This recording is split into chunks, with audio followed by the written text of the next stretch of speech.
कि मेरी आवाज़ नहीं जानी, मेरी आवाज़ बंद है, इसके बावजूद ब्यूरो चीफ की तरफ से आपकी अपनी जो जिम्मेदारी है, आपका अपना जो ज़मीर है, आवाज़ के ऊपर आप यहाँ तशरीफ लाए, अपने कैमरे लगाए, DSLG लगाए, इसमें ढेर सारी एफर्ट है। मुझे अंदाज़ा है कैमरा मैन के ड्राइवर से आपकी तमाम इक्विपमेंट वहाँ से इशू करवाना, लेके आना, वापस जाके जमा करवाना, रिपोर्टर्स सारे मेरे दोस्त यहाँ बैठे हैं, पता नहीं किस किस कोने में होंगे अपनी खबर को परसू करते हुए, वो वहाँ से भाग के आए। लेकिन इस सारे का मुझे अंजाम पता है कि ये शाम में आपके चैनल ने ये यूट्यूब और फेसबुक और सोशल मीडिया पर तो चढ़ानी है ये प्रेस कॉन्फ्रेंस, लेकिन ये इजाज़त नहीं है कि मेरी आवाज़ चल सके। यही सवाल और इसके जवाबों के लिए आज मैं प्रेस कॉन्फ्रेंस कर रहा हूँ। बहुत सारे लोगों को मेरे बारे में पिछले दिनों मैंने एक एंकर को सुनते देखा, उन्होंने कहा जी आप किस मिडिल क्लास से, तो मैंने कहा आज मैं लोगों को बताऊं मैं हूँ कौन, मैं कहाँ से आया हूँ, मैं कहाँ तक पहुँचा और ये सब कुछ हो क्या रहा है, क्योंकि उसमें डायरेक्टली आपको और आपके बच्चों का फायदा है जो बात में बताने लगा, जो ओवरसीज पाकिस्तानी बैठे हैं उनका फायदा है जो आज मैं बात बताने लगा। मैं फैसलाबाद से कोई 20-25 किलोमीटर दूर एक रिमोट गांव में पैदा हुआ, वहां पर मैं टाट स्कूल में 5वीं जमात तक पढ़ा। स्कूल का एक ही कमरा था, 5 जमातें थी, 3 उस्ताद थे, वो बांट के क्लासें पढ़ाते थे। जिस तरीके से सूरज मूव होता था उस तरीके से हमारी क्लास उस दरख्त के नीचे मूव होती थी, क्योंकि दरख्त के साए के नीचे पढ़ते थे, अपनी अपनी बोरी लेके रख के पढ़ते थे। वो एंकर साहब एक ही सब में पढ़ते थे, तो मैं उनको बताऊं कि मिडिल क्लास क्या होती, भाई मैं तो मिडिल क्लास से भी नहीं हूँ। वो तो मैंने इसलिए कह दिया था कि आप कहीं गुस्सा ना कर जाए कि गिल साहब ने तो बिल्कुल यकीन कर दी। तो बेसिकली तो मिडिल क्लास से आप हैं, मैं नहीं था। तो वो बोरी के साथ 5वीं जमात तक हमारी क्लास मूव करती थी। फिर हम हाई स्कूल गए जो गांव से तो 3-4 किलोमीटर दूर था। हमें लगा वहां पर हम भी शहर जैसे स्कूल में बैठेंगे। वहां जाके हमें ये पता चला, 2 चीजें पता चली। एक तो ये पता चला कि वहां भी 6ठी जमात से लेके 8वीं जमात तक टाट में बैठना। अच्छा, लेकिन वहां फर्क एक था, 5वीं तक घर से अपनी बोरी लेके जाते थे, 6ठी 7वीं 8वीं वहां टाट मौजूद था, तो बोरी बस्ते में नहीं डालनी पड़ती थी। तो ये फर्क था, ये तरक्की हो गई। उसके बाद ये भी पता चला कि पहली दफा अंग्रेजी सीखनी है, ए क्या होता है, बी क्या होता है, सी क्या होता है, ये 6ठी जमात में पता चला। और ये पता चला जब बड़ी ABC लिखना सीख ली कि एक इसकी छोटी बहन भी है, जैसे बड़ी मरियम बाजी है ऐसे की छोटी मरियम बाजी भी है। बड़ी ABC अगर आपने सीख भी ली तो छोटी ABC भी लिखनी सीखनी पड़नी है। वो बड़ी मुसीबत थी, उसमें पता चला 4 लाइनें हैं, उनके दरमियान में कोई लफ्ज ऊपर लिखना है कोई नीचे, तो डंडे पड़ते थे सर्दियों में। तो मेरी उनको गुजारिश है जो दोस्त समझते कि मिडिल क्लास क्या होती है, तो मैं अब आपकी YouTube के लाइक्स और व्यूज तो मेरे बढ़ाने का ठेका नहीं है, तो मैं तो आपके साथ नहीं आ सकता। आप किसी और बंदे को इंटरव्यू कर लें जो टाट वाले स्कूल में पढ़ा है, ताकि आपको पता चले कि मिडिल क्लास होती क्या है। हमारी फीस होती थी ₹1.25 स्कूल की, और घर से मिलते थे 25 पैसे लंच के लिए। तो जनाब इसको लोअर मिडिल क्लास कहते हैं, मिडिल क्लास नहीं कहते जिससे मैं बिलोंग करता था। हाँ ठीक है, हम अपने गांव में असूदा थे, हमसे भी बहुत गरीब लोग थे गांव के अंदर, लेकिन अगर आपसे कंपेयर करें तो ना हमने तकरीबन मेरा ख्याल पहली दफा 11वीं जमात में पता चला कि ये पिज्जा भी कुछ चीज होती है, बर्गर भी कुछ चीज होती है। हमारे यहाँ सेब तब आता था जब कोई बंदा बीमार होता था, हमारे यहाँ किन्नू खाया जाता था क्योंकि घर का होता था, तरबूज खाया जाता था क्योंकि घर का होता था, यही 2-3 फ्रूट हमें पता थे।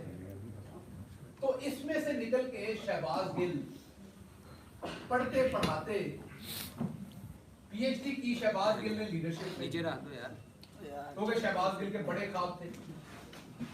30 स्टूडेंट थे मेरे साथ। कितने जी? मेरे प्राइमरी स्कूल में 5वीं जमात में जब हम पास आउट हुए तो 30 स्टूडेंट थे। उन 30 में से एक हमारी बहादुर पाकिस्तान बहरिया के अंदर सिपाही के तौर पर 10वीं जमात के बाद दाखिल हो गया, और दूसरा शहबाज गिल। बाकी उन 30 में से किसी ने मैट्रिक पास नहीं की। तो शहबाज गिल ने बड़े ख्वाब देखे। शहबाज गिल सोचता होता था, फिल्में देखता था हॉलीवुड की, अमेरिका की भी यूनिवर्सिटियां हैं। शहबाज गिल एक यूनिवर्सिटी में पढ़ाने गया, मैं नाम नहीं लूंगा, प्राइवेट यूनिवर्सिटी थी इस्लामाबाद की। उन्होंने मेरा इंटरव्यू लिया, इंटरव्यू में मैं नंबर 1 आया। वो अभी भी प्रोफेसर साहब हैं, एक यूनिवर्सिटी के वाइस चांसलर हैं, बाद में मेरी उनसे बड़ी दोस्ती बनी, लेकिन उनको किसी की सिफारिश थी तो उन्हें वो बंदा सिलेक्ट करना पड़ा। तो मेरा दोस्त जो मुझे साथ लेके गया था, वो मुझे बाहर पूछता है कि नहीं बात बनी। मैंने कहा नहीं, यूनिवर्सिटी बहुत छोटी है, मुझे ऐसी यूनिवर्सिटी में पढ़ाना है जिसके कॉरिडोर लंबे हो ताकि मेरा कोट उड़े जब मैं उसमें चलूँ। कि राणा साहब हाई कोर्ट में चलते हैं ना, तो इनके कोट उठते हैं।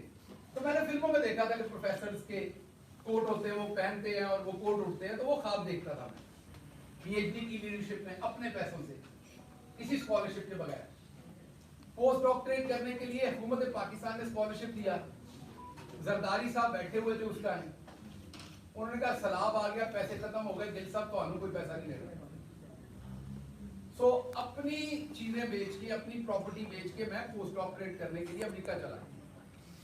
अमेरिका की दूसरी बड़ी university, university of Illinois Urbana champagne, और पूरे अमेरिका में इंटरनेशनल स्टूडेंट्स होस्ट करने वाली, जिस यूनिवर्सिटी में इंटरनेशनल स्टूडेंट्स पूरे अमेरिका में सबसे ज्यादा है, वो यूनिवर्सिटी है। जिस यूनिवर्सिटी में मैंने पढ़ने का ख्वाब नहीं देखा था, अल्लाह रब्बुल इज्जत ने करम किया और टाट स्कूल वाला बच्चा वहां पर 30 साल की उम्र में प्रोफेसर बन गया।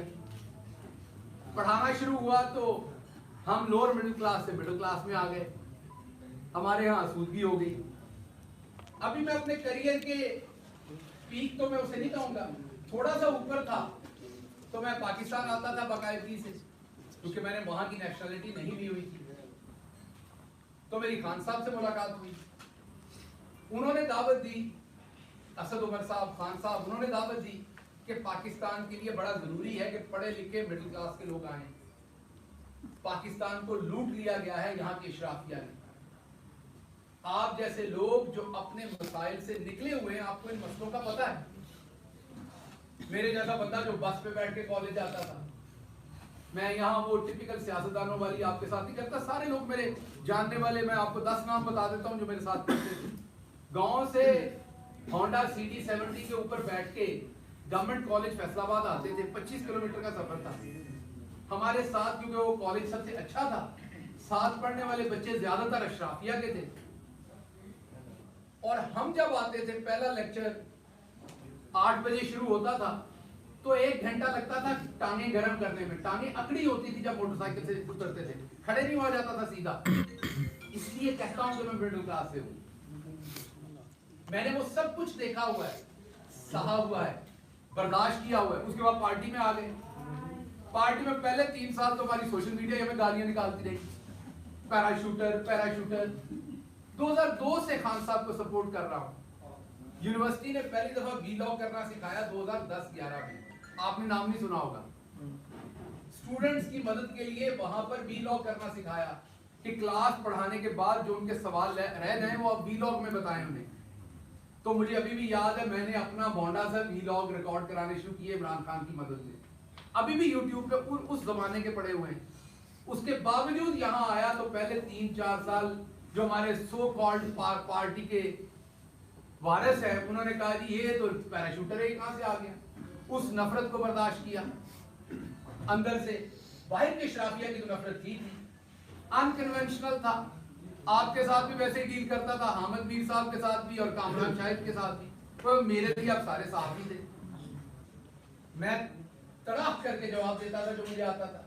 यही मेरी एकेडमिक लाइफ ने मुझे सिखाया था, क्योंकि अमेरिका में बच्चा आपसे खुल के सवाल करता है, आपका नाम लेके सवाल करता है। आप तैयारी करके क्लास में नहीं गए तो वो आपको उसी टाइम बता देता है। वहां आप जनाब लिहाज के चक्कर में आप गलत पढ़ा के नहीं आ सकते। आप ये नहीं कह सकते कि आज समोसे खाने का दिल है, क्लास नहीं पढ़ानी। आपको वक्त पे जाना है, पूरा काम करके वक्त पे निकलना है। मेहनत की, माँ बाप की दुआएं थी, दोस्तों की दुआएं थी, आप लोगों की बहुत सारों की मेहरबानियां थी।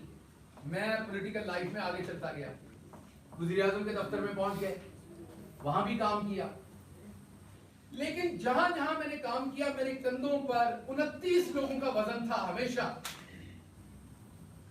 शहबाज गिल ने इसलिए फेल नहीं होना था और ना कभी इंशाल्लाह होगा क्योंकि वो उन 30 लोगों को रिप्रेजेंट कर रहा था यूनिवर्सिटी ऑफ इलाहाबाद और शैम्पेन में भी, वो उन 30 लोगों को रिप्रेजेंट कर रहा था यहाँ चीफ मिनिस्टर ऑफिस में भी, वो उन 30 लोगों को रिप्रेजेंट कर रहा था प्राइम मिनिस्टर ऑफ पाकिस्तान के ऑफिस में भी। शहबाज गिल के कंधों के ऊपर उन 30 लोगों की ख्वाहिशें थी साथ, क्योंकि उनमें से बेचारे ज्यादातर तो उधर चारा डाल रहे हैं, उन्होंने कभी शहर नहीं देखा, उनके पांव की एड़ियां फटी हुई हैं, कभी वो वैसलीन नहीं लगा सके। मैं वो टिपिकल सियासतदानों वाली बातें नहीं कर रहा कि जी मेरे घर में ये नहीं है, मेरे इलाके में ये नहीं है। मैं जो बातें कर रहा हूं, मेरे साथ 2-4 लोग चले, मैं अपने क्लास फेलो से आपको मिलवा देता हूं।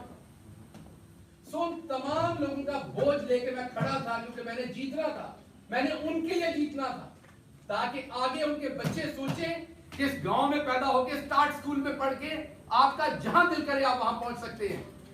और मैं पहुंचा। मैंने अमेरिका में, ये राजा साहब बैठे हुए बताएंगे, अमेरिका में जाके डॉक्टर्स तो हमारे सेटल हो जाते हैं, टेक्निकल एजुकेशन, वो भी बहुत बड़ी बात है, छोटी बात नहीं है। लेकिन अमेरिका में पाकिस्तानी पढ़ा हुआ प्रोफेसर आप ढूंढ के दिखा दे मुझे। अशराफिया का बच्चा तो होगा अमेरिका की किसी यूनिवर्सिटी में पढ़ाता, किसी गरीब आदमी का बच्चा आपको एक आदमी मिलेगा अमेरिका की यूनिवर्सिटियों में, और वो भी अमेरिका की टॉप यूनिवर्सिटी के अंदर। मैंने अपने ख्वाब देखे, मैंने अपने ख्वाबों के लिए मेहनत की, मैं अपने ख्वाबों के लिए रात दिन जागा, मेरी फैमिली मेरे साथ खड़ी हुई, मैंने अपने ख्वाब जिए। उसके बाद मैंने एक और ख्वाब देखा।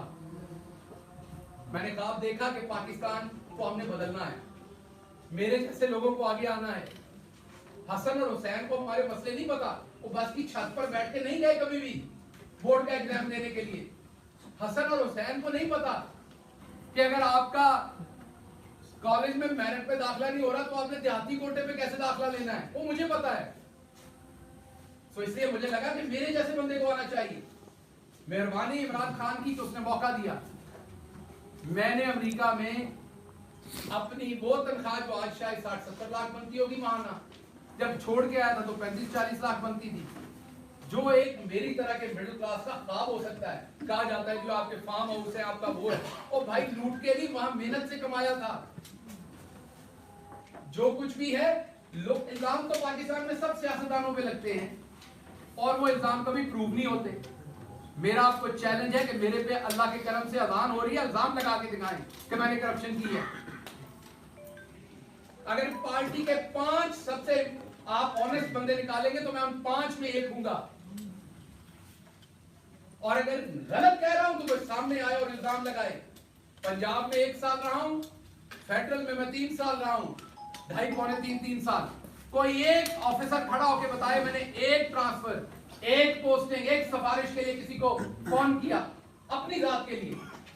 अगर कोई बुजुर्ग आ गया है कि किसी के साथ जुल्म हो रहा है पुलिस की तरफ से, किसी सहाफी का मसला, तो बिल्कुल वो रफाए आमा के लिए किया, अपनी जात, अपने रिश्तेदारों, अपने किसी अजीज का काम किया हो।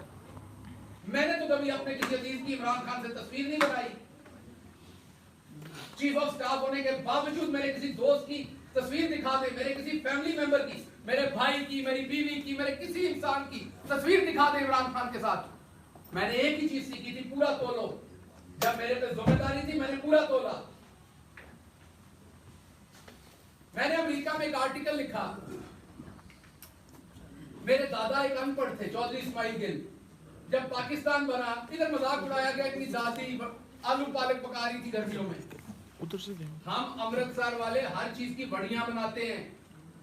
तब फ्रिजें नहीं होती थी, सर्दियों की आपकी जो सब्जियां वो गर्मियों में इस्तेमाल होती, गर्मियों की सब्जियों। अब आप हमारा, क्योंकि उधर बॉर्डर बंद है, हमें पता नहीं इस कल्चर का। अमृतसर से जो लोग आए वो भी घरों में बनाते हैं, तो आपको इस बात का क्या पता कि हम गर्मियों में भी साग खाते थे, हम गर्मियों में भी आलू मटर हमारे पास होते थे, क्योंकि हम उसका जैसे आप अचार बनाते हैं इसी तरीके से वो सब्जियां भी सिक्योर हो जाती है। बहरहाल इस बकवास में मैं क्या जाऊं, मैं वापस आता हूं कि मेरे दादा बहुत परेशान थे कि उन्होंने पाकिस्तान आना है कि नहीं। ये मैंने आर्टिकल लिखा था अमेरिका में, दोबारा पब्लिश करूंगा। ये लिखा था जब आदित्यनाथ योगी के क्या नाम है उसका, जो यूपी का चीफ मिनिस्टर बना, जब उसने कहा कि मुसलमान चले जाएं, तो मैं अमेरिका में प्रोफेसर था पाकिस्तानी, तो मैंने एक आर्टिकल लिखा था अमेरिका के अखबार में कि मेरे दादा बहुत परेशान थे कि उन्हें पाकिस्तान जाना है कि नहीं, क्योंकि सब कुछ छोड़ के जाना पड़ना। उन्होंने फैसला लिया था और वो सारी उम्र जब तक यहां थे जितनी देर जिंदा रहे तो वो पूछते रहे, अनश्योर थे कि मैंने सही फैसला किया था कि नहीं। उसको देश कहते थे जब भी बात सुनाते थे। सभी के आपके बुजुर्ग जितने वो देश क्या के बातें सुनाते थे आपको पता है। तो वो अनश्योर थे कि मुझे वहां जाना है कि नहीं जाना, आज छोड़ के आना चाहिए था कि नहीं। तो मैंने अमेरिका में बैठ के जवाब दिया था कि दादाजी आपका फैसला दुरुस्त था। अगर आज आप इंडिया में होते तो आपको नित्यानंद योगी जो है वो आपको 2-3 हजार रुपए देता, कहता टिकट पकड़ो और लाहौर जाओ, आपने अच्छा किया था, पाकिस्तान आ गए थे।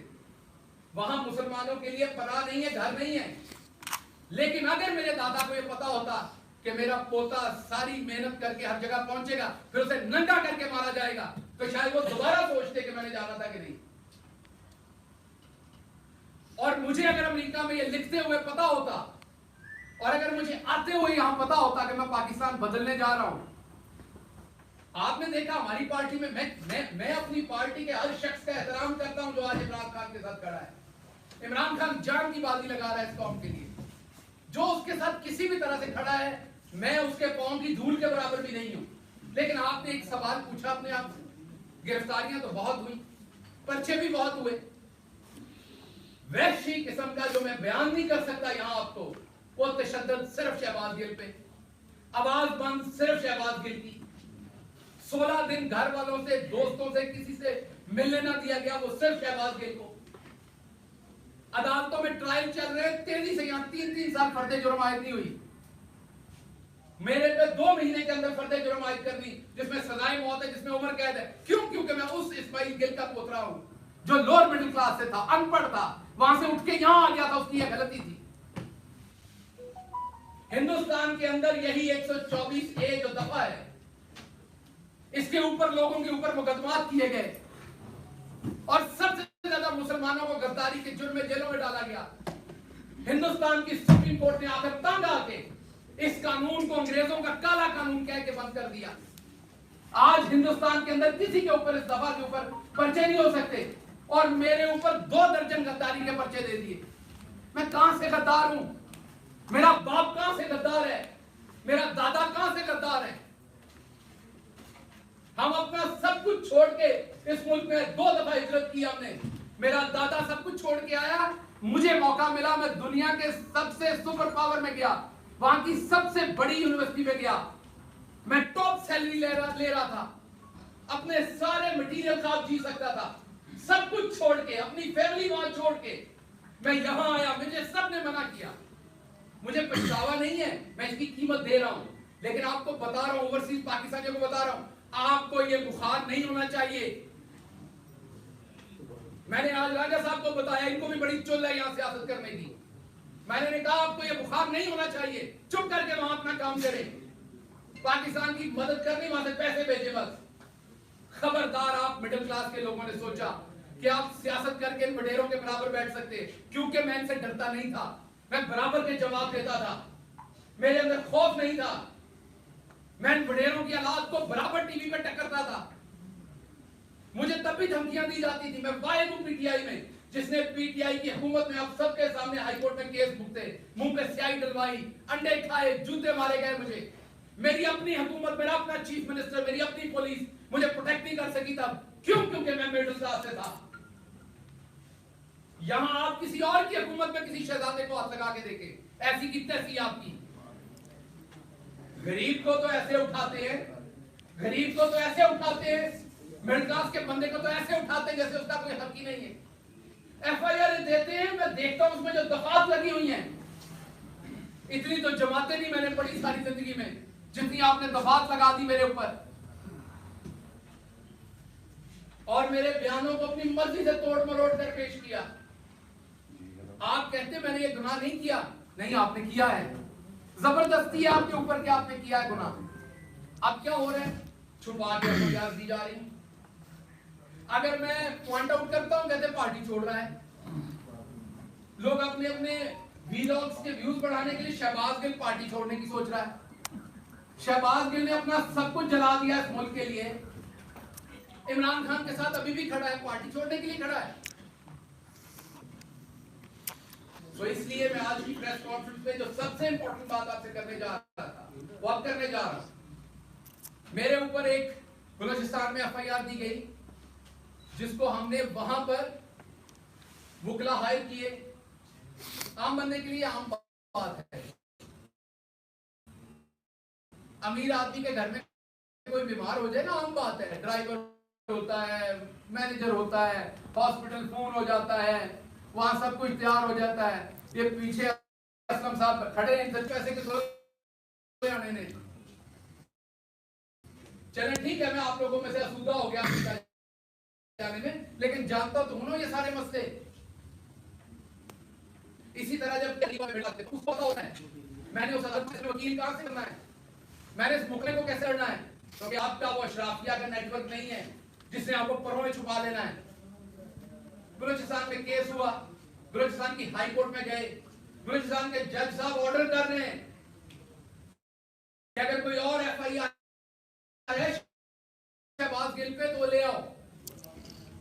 बलूचिस्तान के जज साहब के साथ झूठ बोला जाता है, एफआईआर नहीं लाई जाती। उनके सलाम है जजेस को, अल्लाह की कसम, जितने पेशेंस के साथ इस मुल्क के जजेस कोशिश कर रहे हैं, नहीं कह सकता था। लेकिन जिस मुल्क सजाए मौत से कम आपसे, सजाए मौत से कम आपसे नहीं दूंगा, देनी है, क्योंकि इधर से उठाऊंगा अपना पेट नंगा होगा, अपना पेट नंगा होगा। मेरा मुल्क है ना, नहीं बात थी मैंने, किसी ने कहा डर गया, आपके पास में हो गया। सब्र है हम लोगों में, हम गांव के लोग हैं, हमें बड़ा सब्र है। हम लगे हुए जख्म भी माफ कर देते हैं, बहुत सब्र है। लाल चटकुट के लिए बहुत कुछ करते हैं हम लोग। मुझे पता है मेरे मुल्क को इसका नुकसान होना है। मुझे मेरी यूनिवर्सिटी ने कहा कि बताओ ये हम किसको लिखना है। आपको पता है मैंने आज तक अमेरिकन एम्बेसी को खत नहीं लिखा। मेरी बीवी वहां बैठी है, मैंने उसे मना किया आपने किसी को ईमेल नहीं करनी।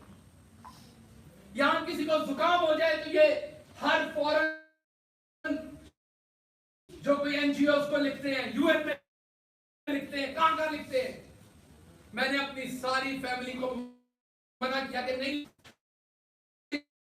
पाकिस्तान में लेना है। पाकिस्तान को बाहर बदनाम तशद्दुद हुआ, मेरे पास तस्वीरें हैं उसकी। कि आपने किसी बैरूनी इदारे को नहीं,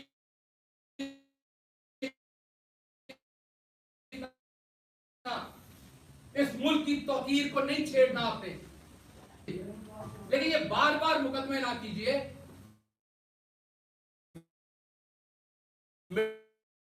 कोई ये ख्वाब ना देखे, मिडिल क्लास का शख्स ना देखे कि वो ईमान में जा सकता है कभी वहां से बलूचिस्तान से।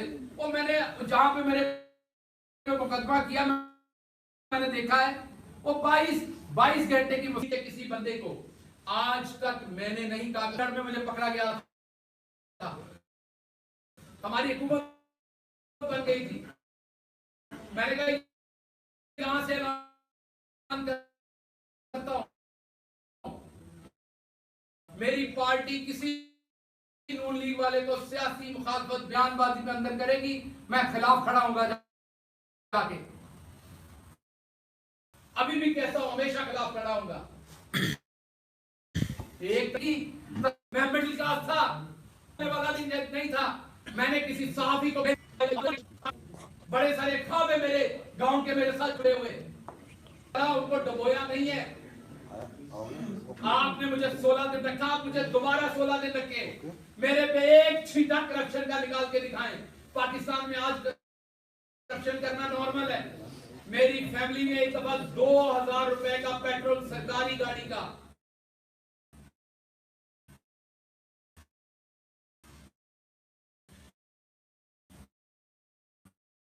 2000 रुपए का पेट्रोल जो है वो प्राइवेट गाड़ी में डाल दिया। मैंने अपनी फैमिली से लड़ाई की।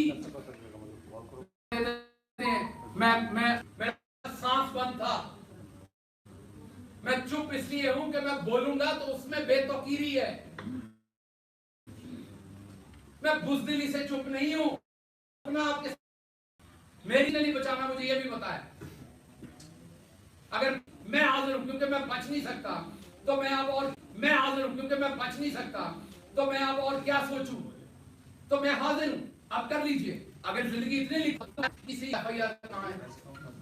मैं हर रोज नई एफआईआर ढूंढ रहा हूं, अदालतों के चक्कर लगा रहा हूं, जी बता दे मेरी एफआईआर कहाँ है। और आवाज बुलंद करता हूं जब पार्टी के लोग मुकदमे नहीं हल करते, कहते जी पार्टी पे तनकीद कर रहा है। और भाई मैं बता रहा हूं, मैं असद उमर को देखता हूं, वो हर अदालत की पेशी पे खुद पहुंचे होते हैं। हक इनका 3 एमपीएस होते हैं, बाकी कोई नहीं होता। तो क्या ये गलत बात है अगर मैं करता हूं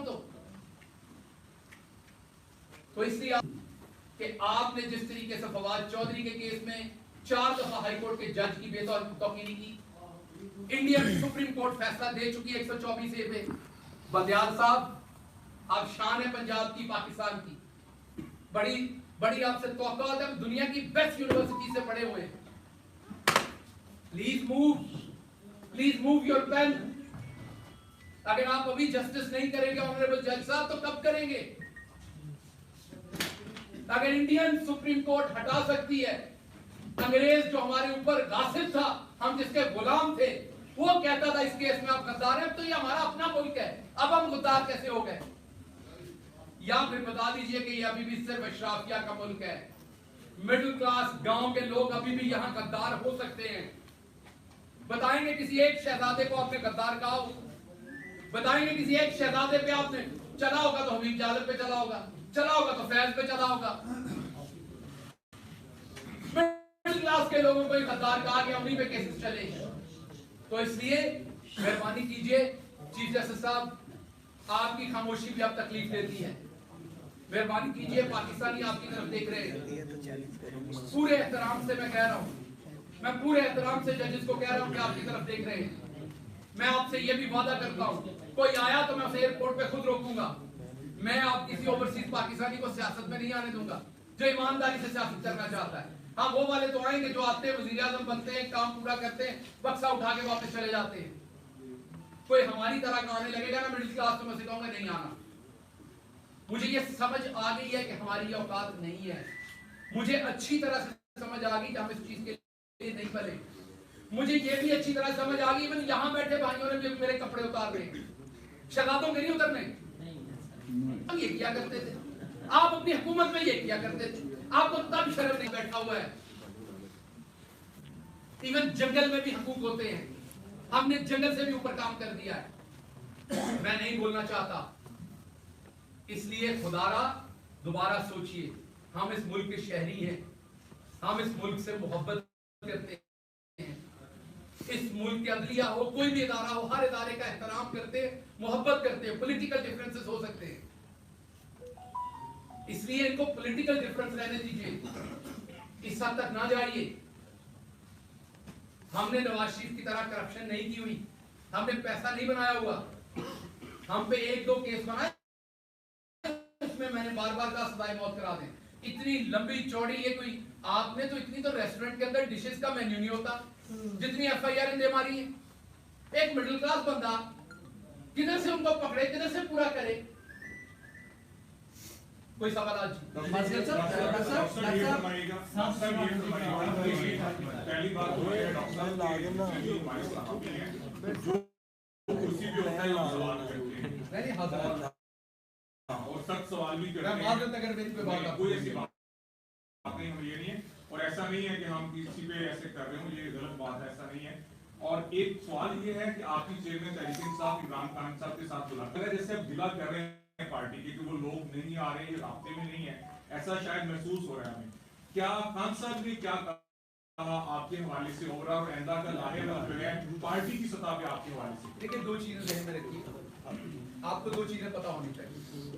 जो लोग नजरिए पे आते हैं उनके लिए सीटें, ओहदे, टिकटें, वजारतें, विशारतें, मैंने पता नहीं आप लोग इसको मेरी हो सकता है स्टुपिडिटी, मेरी हो सकता है ओवर कॉन्फिडेंस, लेकिन मुझे लगता है कि मैंने पंजाब के अंदर बगैर एमपीए बने, बगैर मिनिस्टर बने, बहुत सारे मिनिस्टरों से ज्यादा नाम कमाया, बहुत सारे मिनिस्टरों से ज्यादा इन्फ्लुएंस कमाया पब्लिक लाइफ। तो मेरे लिए, मैंने फेडरल में भी ऐसे ही कमाया, मेरे लिए इन ओहदों की कोई हैसियत नहीं, मेरे लिए नजरिए की हैसियत है। मैं उस पर इमरान खान के साथ आया, उनसे जो मुलाकात हुई वो भी उनकी हेल्थ के बारे में, मेरे केसेस के बारे में ये बात हुई। जो मैं बाहर बात करता हूँ मुझे तकलीफ होती है देख के, वो कोई खान साहब से मुलाकात से रिलेटेड वो बात नहीं है। मुझे बताइए ना, असद उमर साहब इस्लामाबाद से लाहौर आते हैं, उनके साथ 3-4 वहां पर लोग यहाँ से लाहौर से उठ के जाते, कौन जोड़ेगा? तो जोड़ता हूं तो क्या गिला? यही मेरा हक है। चले मेरे केस में तो वो ले लेंगे, इंडिविजुअल है, मेरा फायदा होना है अगर मैं बच गया उसमें से, वो तो केस सबका है ना। तो इसलिए बात कर रहा हूं, बिल्कुल इसका किसी और वजह से बात करता रहूंगा मैं, क्योंकि यही हमारे लीडर ने सिखाया कि बात करेंगे, बात करता रहूंगा। लेकिन जो फैसल वाडा साहब या दूसरे लोग हैं वो अशराफिया हैं, उनकी और बात होती है, उनकी बातों में और बातें होती हैं, उनकी बातों के अंदर wheels with in the wheels होते हैं। हमारी जो बात है वो सीधी है, इतनी सी बात है जो कर दी है और इतनी ही है। पार्टी के साथ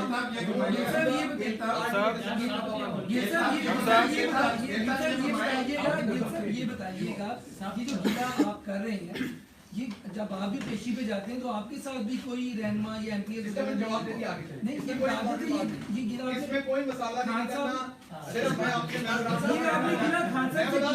मैं बताता हूँ, ये सिर्फ मेंबरान अपने को बता रहा हूँ कि पूरी एफर्ट करें। अकेले खान ने आपका ठेका नहीं लिया हुआ सारी एफर्ट करने का, आप सबको एफर्ट करनी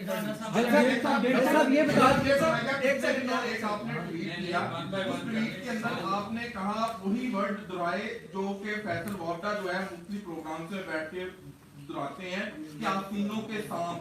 वो कौन है आस्तीनों के सांप जो खान साहब के इर्द गिर्द हैं? हर जगह ही परेशानी नहीं लेते लोग हैं। जब दोबारा अगर हुकूमत में आए, इमरान खान साहब के 6 दिन हुए तो फिर आपको जरूर पुलिस को ये बयान दिया है कि जो आपने बात की थी वो अमाद यूसुफ साहब के मशवरे से की थी, क्या आपने पुलिस को कोई ऐसा जिंदगियां पढ़ी तो नहीं है, लेकिन मुझे किसी ने बताया उस जिंदगी में इतनी इंटरेस्टिंग बातें लिखी हैं कि मुझे खुद अंदाजा नहीं है। मेरी बिल्कुल मैंने ऐसा कोई बयान नहीं दिया, ना खान साहब के बारे में, ना अमाद यूसुफ साहब के बारे में। से पर्चे दिलवाए जा रहे हैं इनके खिलाफ, वहाँ भी आपने कहा था कि ये मामलात अब खत्म होने वाले हैं, तो क्या ये खत्म हो जाएंगे नामालूम वाले मामलात या ऐसे ही चलते रहेंगे? अगली दफा जब जावेद लतीफ की प्रेस कॉन्फ्रेंस हो, आपने बिल्कुल छुट्टी नहीं करनी और उनसे ये कहा है कि जो पाकिस्तान ना आए, सियासत में हिस्सा ना ले। वैसे आए, मिलने आए, पाकिस्तान पैसे भेजे, सब कुछ करें, सियासत ना करें। आप खुद भी मिडिल क्लास हैं, तो इसका मतलब आप तो सियासत करें या सियासत को खैरबाद कह रहे हैं? भाई साहब, मैं खैरबाजी कह रहा हूं, पर मैं जो कुछ साड़ चढ़िया है सारे ने साड़ना है। मैं नहीं चाहूंगा कि और जलाए सब कुछ। ये गिल साहब एक सवाल का जवाब दे दे जरा। गिल साहब बहुत बड़ी अदा की है मैंने, सब देंगे वो। गिल साहब बात सुने जरा सर, एक सवाल।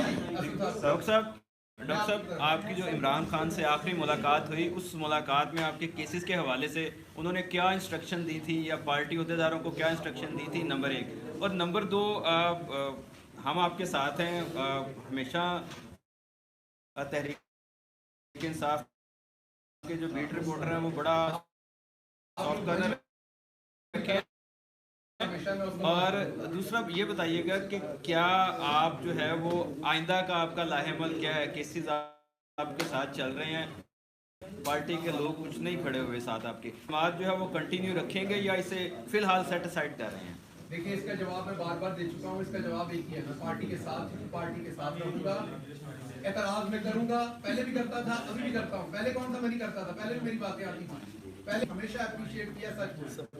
इमरान खान का सिपाही था, इमरान खान के नजरिए पे आया था, कोई ओहदा मिले ना मिले, किसी जगह पे काम कर रहा हूँ ना करूँ, अगले सवालों का जवाब दे रहा हूँ। मुस्तकबिल का अगर सजाए मौत ना हुआ, जीता रहा तो उनके साथ सियासत करूंगा, भड़का दिया गया तो फिर अल्लाह की अक्सर ये बताएं कि अभी वो भी आपने बताया, ये बताएं कि मुझसे आपने ये भी जिक्र किया है कि मैंने एनओसी करवाए हैं, ना ही मैंने कोई ट्रांसपोर्ट करवाई है, इसका सब एक चार्जशीट है जो आप अपने लोगों पे नहीं, मैं इसे शराफिया पे लगा रहा हूँ, जो हर हुकूमत में हर जगह पे डीलर एंड डीलर होते हैं उनकी बात, या किसी वजीर की या किसी में मेंबर की, सब कुछ होता है यहाँ, आप सबको पता है। कहते थे कि जब खत्म हुआ तो शहबाज गिल साहब पहले इंसान होंगे जो टिकट ले जाए और वापस चले जाए, लेकिन हमारे साबित हुए। क्या आप स्टैंड कर रहे हैं कि आप इस लड़ाई में उतर चुके हैं?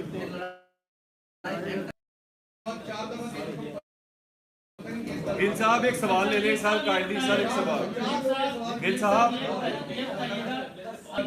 जब मेरे और पार्टी के फायदे होगा तब अच्छा गिल साहब आप वाइंडअप करते हो ये कहा कि जिनके साथ प्यार मोहब्बत होती है फिर उनका नाम नहीं लेते हैं जनरल बात में आपके साथ 5.5 साल गुजारे तो आपको नहीं लगता इन नाम सब सवालिया कल माँ की निकालनी चाहिए और आप भी हाथ खुला रख देते तो आज भी नाम आप भी